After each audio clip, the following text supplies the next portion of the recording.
Welcome to the City Current Show, powered by Hagen-Botham Insurance and Financial Services. This show focuses on sharing good news and powering the good in our community. Now here's your host, City Current CEO, Jeremy Park.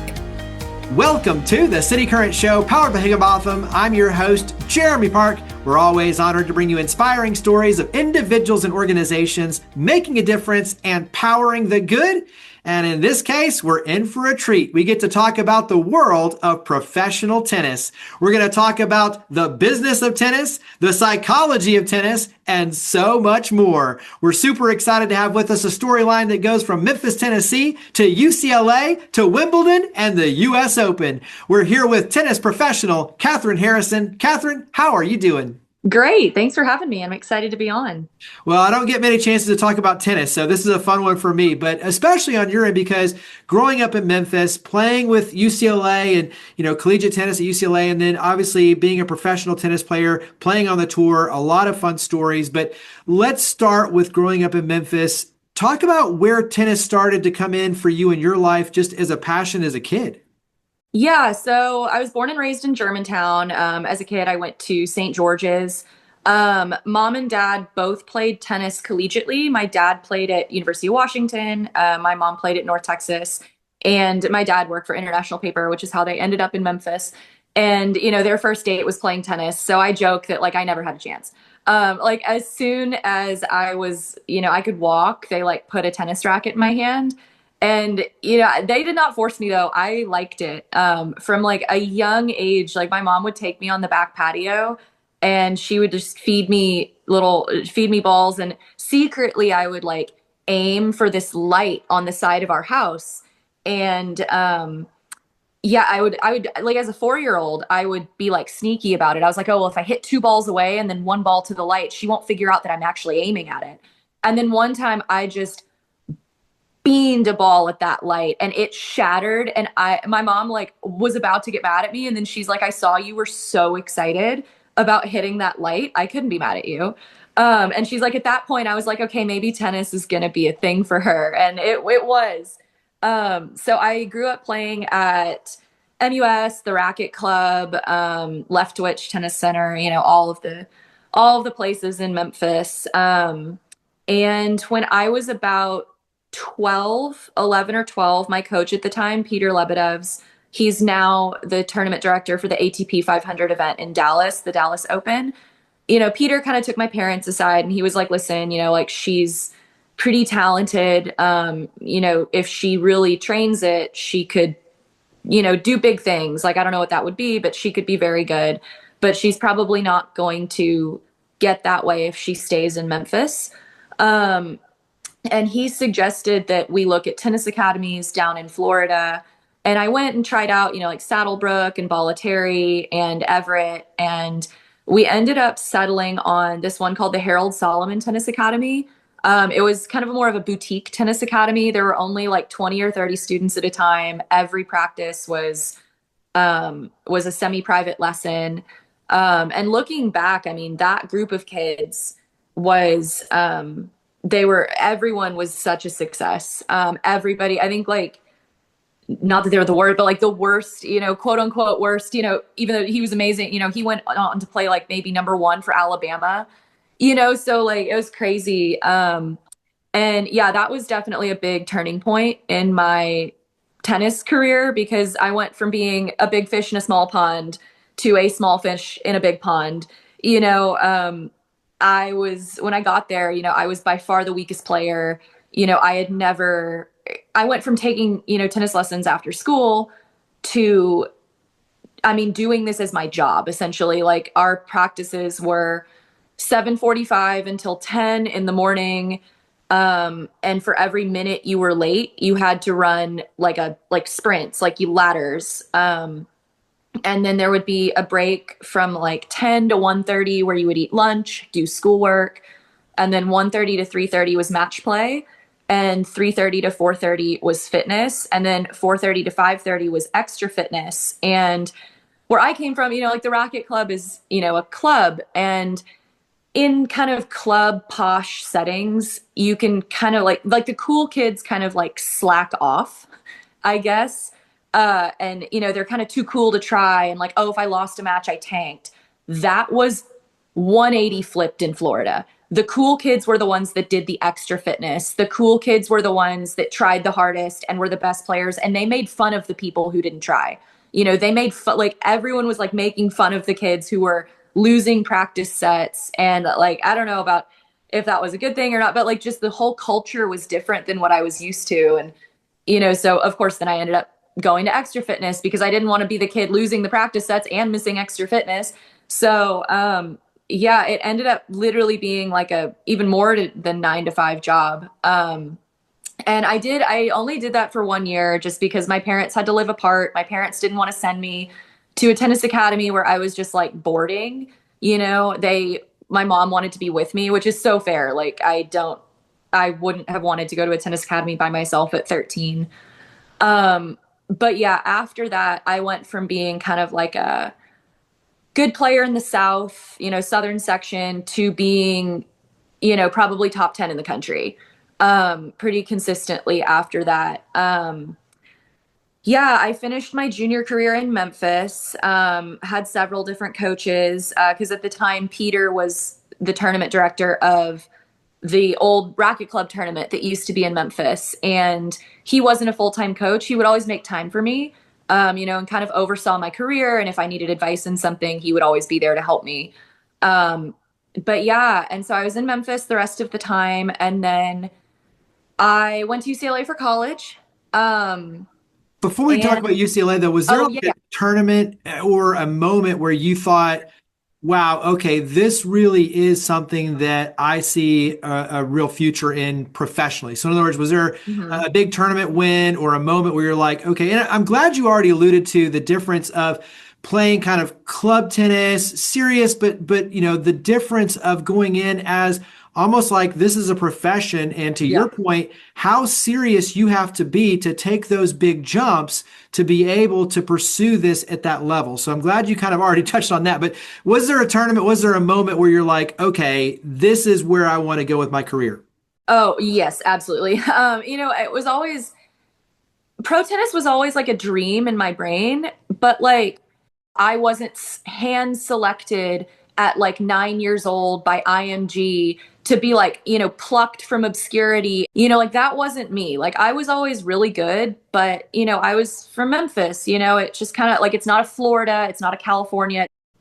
Pro tennis sounded cool. Wimbledon sounded cool. Roger Federer was my favorite player. Like I was like, oh yeah, that's neat. But like, is that for me? And then when Peter actually was the tournament director, like I just mentioned at the racket club tournament, he gave me a wild card into the qualifying draw when I was 15.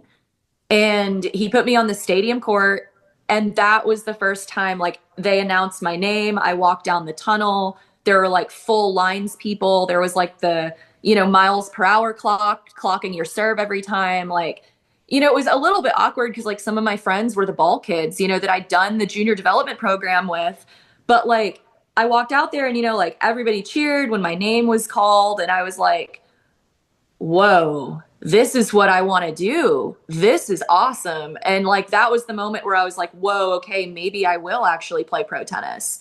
I did always want to go to college first because, both my parents played all 4 years of college, and that just was always in my brain because that's what my parents did. And I've always really valued education. And, getting a full 4-year scholarship is, great in today's world where everything's so expensive. So yeah, but that was definitely the moment that I decided I wanted to play pro.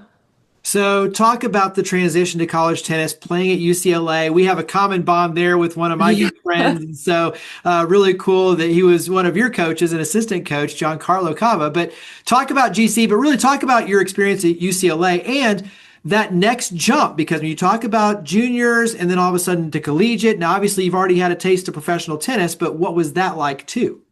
Yeah, I definitely had a bit of a rough landing at college. Yeah, tennis is an individual sport. I'm an only child.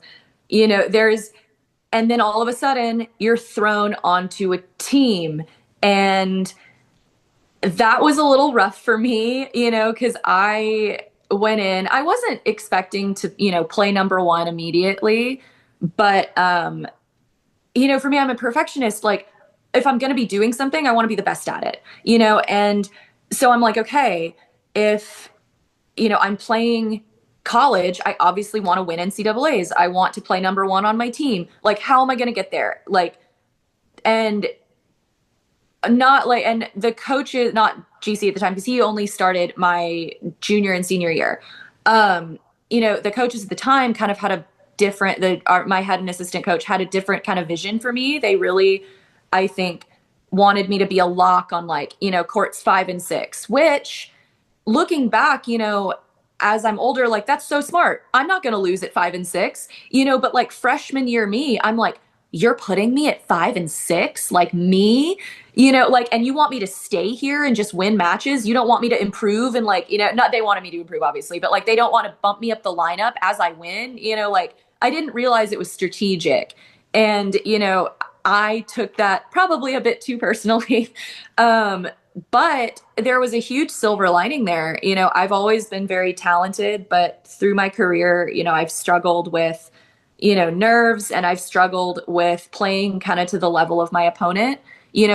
I'll rise up, and play really good against good people, but sometimes I've struggled with maintaining my level and my mental discipline against girls that aren't as good as I am.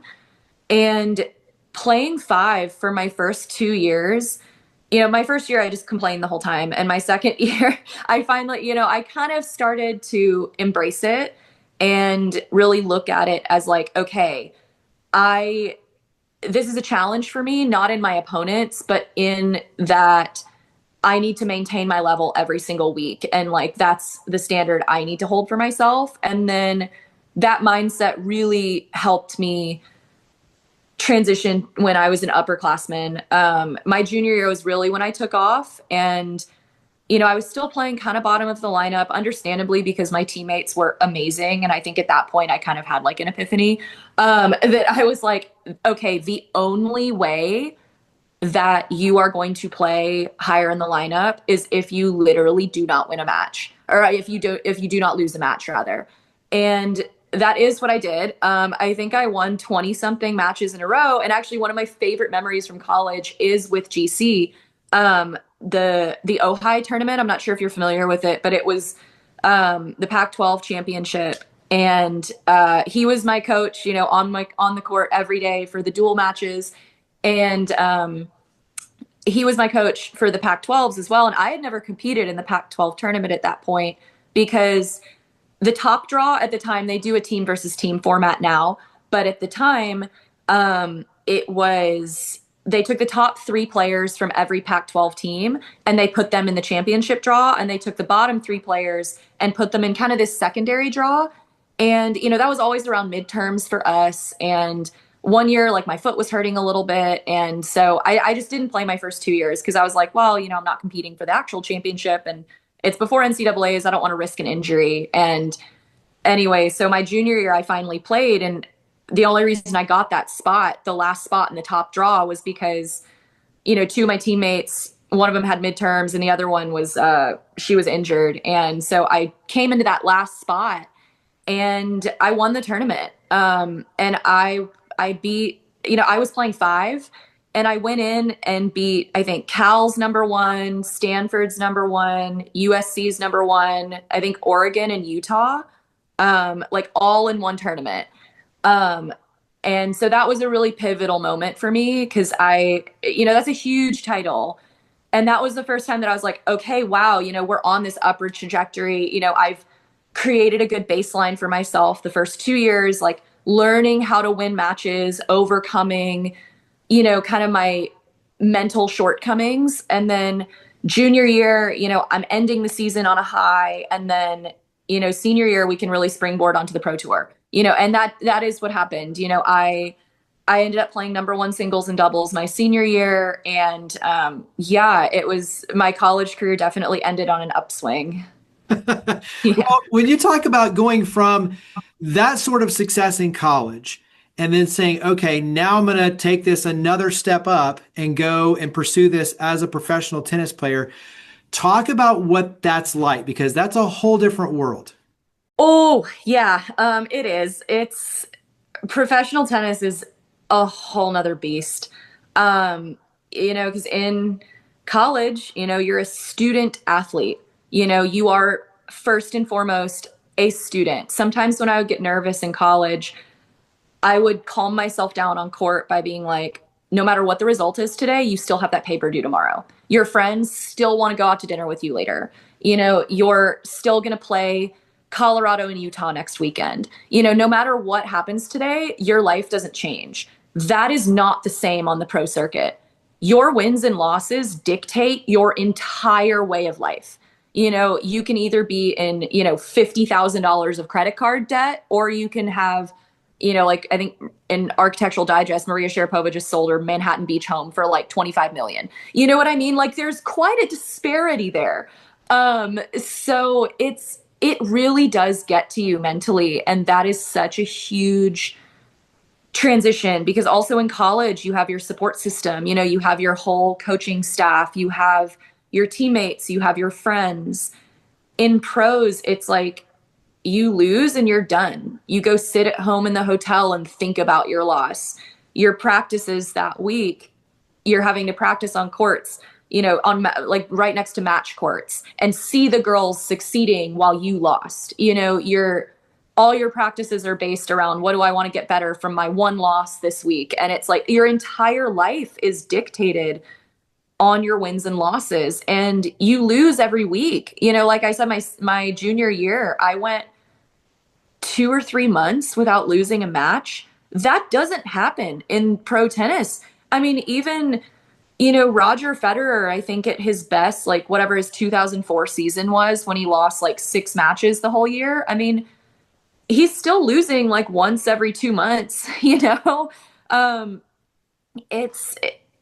like an incredible season is winning 3 or 4 titles, and you play 25 weeks a year. I mean, you lose every week. So it's brutal. It's brutal. Yeah, I'm about to say, I think, what you're touching on, the middle aspect, is a huge difference. I've got to basically play my way through the tournament to earn my money. And I think, there's a big piece of this where people see it on TV. And to your point, they see the millions because you see the top 10, top, 100. Mm-hmm. What you don't realize is so many that play through a tournament and their prize might be $2,000. And Correct. So when you talk about travel and trying to, pay for coaching, food, accommodations, all of these things, you're running a business. You're an entrepreneur running a business. So you have to treat it like a business, and the workout, taking care of your body, trying to prevent injuries, all of that plays in. But then working your way through to be able to feed into these upper tier tournaments like the US Opens and such. And so paint a little bit of a picture on your end of what that's like day to day, of how do I take care of my body and prevent injuries? Because injuries has been a big part of your career too. Yes. How do I manage this as a business to be able to succeed at the highest levels? Yeah, it is all consuming. Just to give you, like I'm leaving for Portugal on Thursday, just to give you an idea of, everything you've, got to have, okay. So I've had foot problems in the past. You've got to have fresh orthotics, which means you've got to at least 2 to 3 weeks out, you've got to talk to your podiatrist, have them made, have them sent to your house. You've got to have shoes that are, hard court shoes. Like I had a brand new pair of shoes, but they were clay court shoes. So I was like, shoot, I've got to contact my rep at Tennis Warehouse to get the shoes. You've got to make sure you have enough string. Okay, on average, if I win the tournament, I string 7 rackets over the course of a week. So how many rackets are in a reel of string? How many reels of string do I need before I go? How many outfits do I need? How much, do I bring sunscreen, medications, all of your supplements? Like there's just, do I have enough grips for my rackets? Because like those little things that you don't think of, but what if you get in a small tournament or a small town in Portugal and they don't sell Wilson Pro overgrips?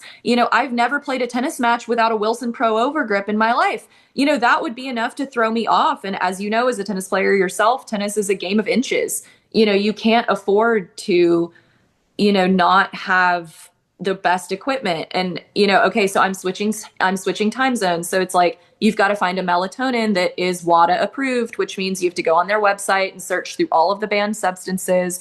And, just in case, I do bring a sleeping pill, which is prescription, in case like you finish at 1 a.m. and you haven't matched the next day, you have to sleep. And then as any of your listeners who have experienced insomnia, the more you tell yourself you have to sleep, the less you can sleep. So sometimes it sucks. You do just have to knock yourself out. So it's like, got to talk to the doctor to make sure your prescription's up to date on that. And then it's like, you have to make sure you have your visas situated. You have to make sure, and after all of this, there's practice. You have to be a good tennis player. Like you have to laser focus on your goals, the process, all of the, bullet points you want to hit in practice. Well, and by the way, you're also engaged, trying to plan a wedding and everything else. Yes, also the wedding. Yeah, that was also today. My fiance and I sat down 2 days ago because I input my calendar on a Google sheet, like an Excel spreadsheet document, to cross-reference, all of the WTA events and the ITF events. Because, they're not all on one interface for us. So I put everything into a Google sheet so I can make the best possible schedule. And we were sitting down looking at my Google sheet last night or 2 nights ago. And I was like, oh my God, we're getting married November 12th. I have 1 week at home until November 12th. Like, okay, if you're in the US and you do poorly, like if I do poorly at a tournament, you might pop home for like 48 hours, in between events, which I do try to do because my fiance is an absolute saint. He was a tennis player himself and he is my biggest cheerleader. And he's like, you go for this. He's like, you go for this. It's not like you're going to be doing this when we're 55. Like, so he's great with it. And I really appreciate that. But yeah, I was like, oh my God. So we had to also, on top of all of that, we went to look at wedding rings today. I've got to get my dress fitted tomorrow. I've got to send the second part of the deposit to the photographer for the first venue. And then our reception is later. I've got to finalize the cakes for that also. It's a lot. It's busy. And a lot of my friends are kind of like, what do you, like, you just play tennis? Or like my non-tennis friends, they're all kind of like, so you just play tennis? And I was like, well, yes, and. But touch on, though, like you mentioned the spreadsheets, touch on some of that side of it in terms of what sort of technology, what sort of apps, who helps keep everything straight? Because I love the fact that you pointed out, okay, I've got to think about all the equipment. I've got to prepare ahead on that side. I've got to think about, the medication side, but also too, like what's not banned. Yeah. I've got to manage through a lot of things, the visas. So talk about that side of like, how do you keep yourself organized? So I hate this. I mean, I have astronomical levels of screen time. Like my phone is attached to my hip 24/7. I've got everything in my phone organized in folders. I have my travel folder, which has literally, I mean, like it says every single thing travel related on there. Another big thing that is helpful for me, is managing travel credit cards. You have to be really savvy with the points and knowing how to, finagle a free flight every now and then because we're buying international last minute tickets constantly. Like there was one time that I won a 250 in Mexico, but I had come from the UK the week before and my ticket was like $2,500 in like the worst economy seat because it was one way. And I won the 250 in doubles and I was like, wow, a WTA title, like this is going to be great. I paid my credit card bill. Like that was my excitement, was paying my credit card bill. I was like, oh good, I have $76 left over from my WTA title win. Great. And so after that, I got a bit more savvy with credit card points and whatever. So knock on wood, I haven't had a crazy astronomically expensive flight like that. But yeah, I mean, I do try and keep all of everything in like scheduling wise in that Google sheet. So for your listeners that don't know, there's the entry level to pro tennis is governed by the International Tennis Federation or the ITF. And that is their own interface. And then there's the WTA, which is their own interface. And all of the ranking points that you gain, they're all the same ranking system. It's just governed. The bigger tournaments, like the fun ones you see on TV, those are all governed by WTA. All the other ones are ITF. So it's hard to cross-reference tournaments. That's why I put them all in one document. Because, when you're scheduling, you always want to make sure that, you're not going to put yourself in a crazy stacked tournament every time, so if there's two WTAs going on and a higher level ITF and then a lower level ITF, you might want to be like, okay, like if I really just want matches this week, maybe I play the lower level one, maybe the one of the WTAs, like their ranking will drop off because there's 3 other tournaments that week. So yeah, that also helps. I'm trying to think what else, like technology wise. Well, let's do this because I want to get to a lot of just fun tips on your end because you're just like a wealth of stories and experience. So give me one of your favorite moments on a tennis court. And I mean, obviously you've had a chance to play like the US Open. So what's been one favorite moment for you? Oh, by far and away, my experience at Wimbledon. That will forever be one of the best days of my life. So full disclosure, like I mentioned earlier, I grew up watching Wimbledon. Roger Federer was my idol. My only goal that I set for myself when I turned pro after college was I want to play at the All England Club. And in 2020, I would have been in Wimbledon, but they canceled the tournament. So I missed it then. In 2021, if I had gone and signed in as a doubles alternate on site, I would have gotten in. But I didn't think I was going to get in because I was so far out and I didn't want to fly to London and not have any reward. So I didn't risk it, didn't get in. So like that's twice. I'm like gutted. And then the 2022, I was an alternate until about a week before the qualifying deadline. And I was playing with my friend Sabrina in the Birmingham 250 and I refreshed, the WTA Player Zone entry list, and I saw my name. It was the last in, and I just started crying. She hugged me. She was like, so excited, and like that's how excited I was to even just compete in the tournament. That was just like I was just so happy to be there, and so then I get in the draw, and Again, I don't expect myself to win a match. I don't know what my expectations are, because I'm like, well, I've reached the goal, like I was kind of the dog that caught the car. And so I go out for my first round qualifying. I played a wild card. She was more nervous than me. And I ended up winning my first round. And I was like, oh my God, I won a match at Wimbledon. I didn't just play, I won a match.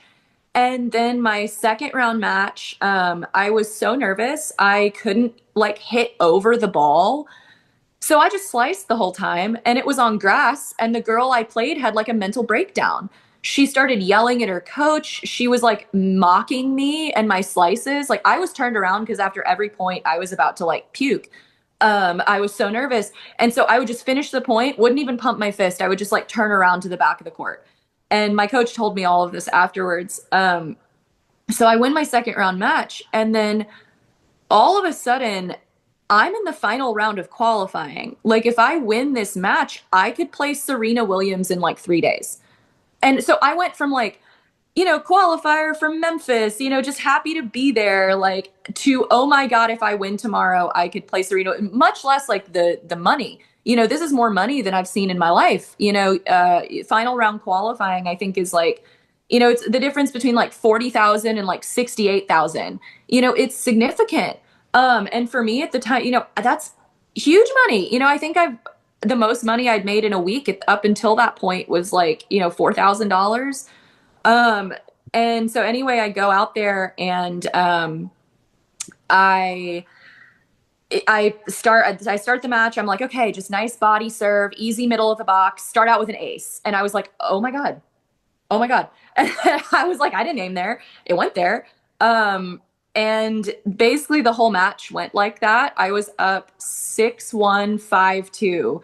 And I had a short backhand put away. And my backhand down the line is one of my favorite shots. And it was like, I've actually had nightmares about this situation. You know how like in college you have the like, oh, I didn't study for the test nightmare. I had match point at Wimbledon and lost nightmare. Like that is what I've had. And it was like an out of body experience. I missed the bat. Like I went up to hit the ball and I was like, oh my God, I did it. And then I missed it in the net. And like, I didn't freak out. I didn't say anything. I didn't get negative. I just panicked. Like, it was everything I could do to not puke. Anyway, I couldn't control my body. I was so nervous. I ended up getting down 5-6 and in the second set. And, to his credit, my coach, Peter, the Dallas tournament director, Peter came with me, and he was so chill. It was almost like positive gaslighting. He was like over there just with his legs crossed, like kind of clapping, he's like just talking to me like normal. And I was like, am I wrong to be freaking out? Is this silly of me? And so then I was like, okay, if you can win this match, you can do anything. Like, if you can figure out a way to like suck it up essentially and fake it for the next 15 minutes, you can do whatever you want, like in tennis, in life, whatever. And that's exactly what I did. I was like, you know what would somebody in the finals of Wimbledon look like right now? How would they play like? It doesn't have to be what you feel like, just emulate them. Picture it and do that. And that is what pulled me through. And I ended up winning the second set in a tiebreaker. I can't remember if I broke her serve or held her serve or held my own serve at 5-6 because it's a blur at this point. But yeah, as soon as she missed that return, all I did was like walk up to the line and hit a second serve as a first serve on my match point, because I was like, if I miss my first serve, I will double fault here.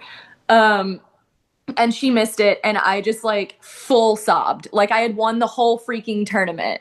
I like full sobbed on the ground.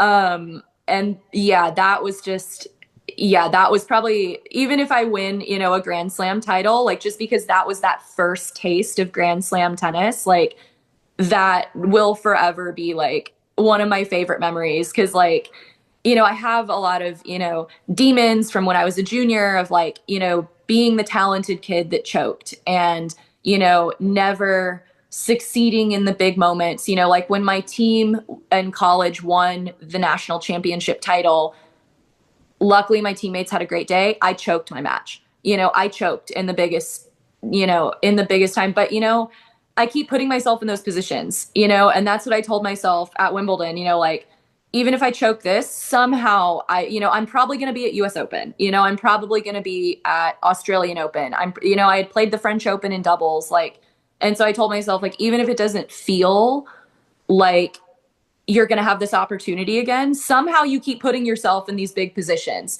So like, try, like, give it your best shot, because what you do now will be helpful for later.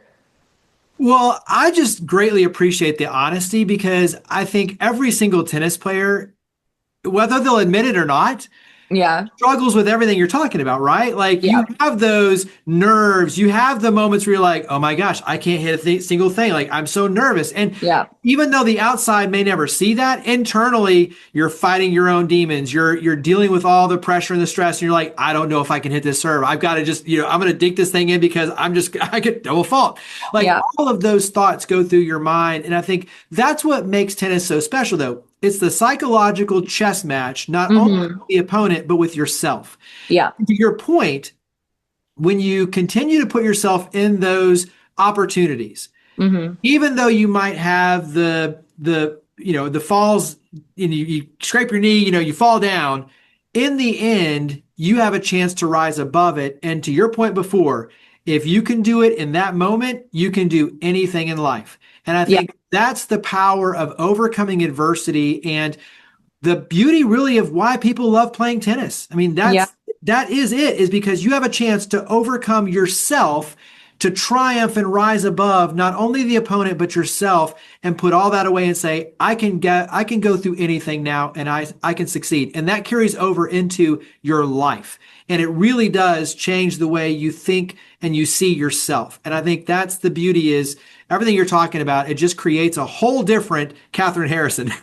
No, it absolutely does. And I have so much more confidence just like in life or whatever I do after I play tennis, like, you have to be on your own team as a tennis player. I tell some of my friends who don't play tennis, they're like, oh, it seems so hard. I'm like, yeah, it's basically like, potentially at the highest level of the game, you've got thousands of people watching you, and you're alone with your own thoughts for hours on end, having to make split-second decisions that determine your entire life.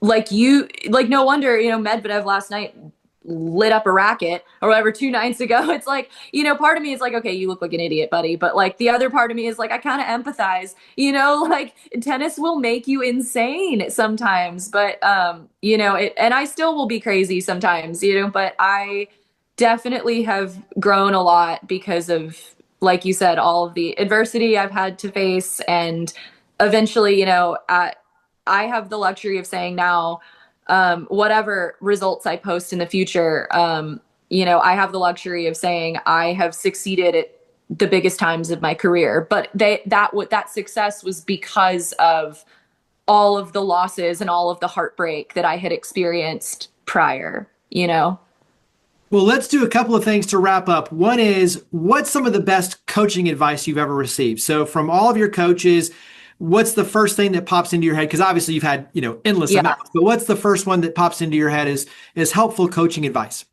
I guess this is good tennis, advice, maybe good life advice too. A fully committed, maybe incorrect decision is better than like a right decision that is, you make it the last minute, my coach, one of the things I struggle with is changing my mind last minute with shots and being like, I should hit here. Oh no. And it's like, I changed my mind in the second and a half that the ball comes over at me. That's crazy. That's 5 different decisions in a second and a half. And so my coach said, the bigger the match, the more the pressure, the more your mind is going, the more you go with your first instinct, your gut instinct. It just keeps you more in the moment, yeah, probably like a down the line shot, kind of screaming winner when you're outside the doubles alley is not the best decision. But if you get over there and you're like, I'm going to hit this anyway, I'm going to make this because I'm here and I'm good and I'm decisive, that's better than like getting out there and being like, oh no, it's wrong at the last minute. Maybe I should go cross. And then it just ends up being like a mediocre little middle ball. You know what I mean? Like, it's more like decide, do it, like fix it later, okay, that was the wrong shot, let's fix it next time, rather than like trying to, do a bunch of different things and ending up with not as great of a result. I'm trying to think what else. Give us a favorite routine. So when you talk about tennis players have routines, they have habits. Yeah. What's one of yours? So this, I don't know if this is tennis specific or like sports, whatever. Every single morning, I start my day 30 minutes with a cup of coffee and getting everything out of the way, like, that doesn't have to do with tennis. I get my entry lists finalized. I do all my visas. I check all my emails in the morning. Like, this is especially match days.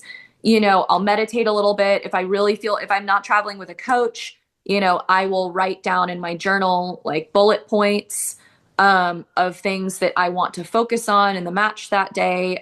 Sometimes I remember to read them on court, but yeah, I always start my day, no matter where I am in the world. It kind of keeps me grounded to have the same morning routine, little cup of coffee, same. I do the Wordle every morning. My coach and I are in a group chat. We still Wordle. I've only gotten it like in the first try once in 5 years. So upsetting. And, yeah, so that's usually what keeps me grounded. So then once I'm out the door, I'm not thinking about anything other than playing tennis that day. I've got a whole dynamic warm up, rehab. I won't bore your listeners and watchers with that. It's that could take a whole nother hour to describe. Yeah, there'll be a whole like tennis talk episode where we dive into. Yeah, seriously. Well, wrap up though with words of encouragement, because when you talk about the juniors and even on my end, helping to coach the Houston High School varsity tennis team, yeah, a lot of aspiring tennis players who want to play in college, who have big dreams of following it professionally. What advice would you give for them? Something that's come up for me time and time again, anything worth doing in life is hard, anything truly worthwhile is going to take some you're gonna fail some, you're gonna have tough days. It's that same, whatever the phrase or saying is, that, easy choices, hard life, hard choices, easy life. You've gotta deal with some obstacles and some adversity to really feel authentic joy and success at your endeavors. I feel like, yeah, I would just say, to your students or your players or listeners, whoever, if you have something that you are passionate about, like, it's not going to be easy getting there, but for every single failure or setback you have, it's going to be that much sweeter when you get there. Absolutely. I love that. So carry that into contact information. You're on social media. So Yes. where do we go to follow you, to follow your career? Yeah. So my Instagram is Kat Harrison. Kat spelled with C, and the O in Harrison is a 0. I don't have Twitter. Yeah, probably Instagram is just the one thing. I had Twitter like years ago, and then it was when I was playing at US Open, and last like side story. I was trying to follow scores and just scrolling, and I got lost in a comment feed about people dissecting my forehand. And some people were like, "Oh my God, it's so ugly. Oh my God, it's such a slay. I kind of love this girl." And I was like, I do not need to be looking at that. And I deleted the app and never looked back. I was like, that we're done with that. Yeah, so probably just Instagram, Kat Harrison. Well, Catherine Harrison, this has been absolutely awesome. So thank you for taking the time to talk about the business and the world of professional tennis, and also to share inspiration for our tennis players. So congratulations on your upcoming wedding. Congratulations on all the success with tennis, and best of luck for the future ahead with all the upcoming tournaments. So thank you so much for all you do to power the good. Thank you for coming on the show. Thanks for having me. Bye. Higginbotham Insurance and Financial Services is proud to power the City Current Show. We're a people-first company that protects what matters most, the families, businesses, and trailblazers that keep our community going. As one of the nation's top independent insurance firms, Higginbotham is a single-source solution for business insurance, employee benefits, HR services, and personal insurance that's customized for you. We're here to serve you, the people you care about, and your community. Call 866-377-1959 or visit higginbotham.com.